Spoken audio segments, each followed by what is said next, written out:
কান্না করলে কিন্তু তোমাকে একটু কিউট লাগে না, কিউট লাগারও দরকার নাই। কিন্তু বেশি কান্না করলে কিন্তু দাঁত পড়ে যায়, এটা জানো? এই একটা তো মনে হচ্ছে পড়েও গেছে। কই না তো, দাঁত পড়ে নাই। যাক, বেঁচে গেছো। তো এখন বলো কি হয়েছে? কেউ কিছু বলছে তোমাকে?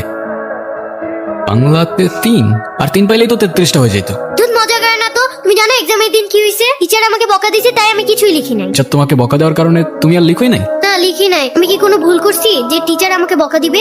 টিচার এটা একদমই ঠিক করে না, কিন্তু তুমি এখানে একা একা বসে কান্না করছো কেন সেটা তো বলো। আমার নানু ভাই আমার এই মার্কশিটে কখনো সাইন করবে না, আর যদি সাইন করে না নিয়ে যায় স্যার আবার আমাকে বকবে। তোমার নানু তোমার মার্কশিটে সাইন করবে না কেন? আমার নানু ভাই অনেক রাগী, তোমার মতো রাগি? আমার থেকেও অনেক রাগী। কেসটা তো খুব ঝামেলার মনে হচ্ছে। ঝামেলারই তো। আচ্ছা, তুমি আমাকে একটা হেল্প করতে পারবে? কি হেল্প বলো তো? তুমি আমার মার্কশিটে একটু সাইন করে দিতে পারবে?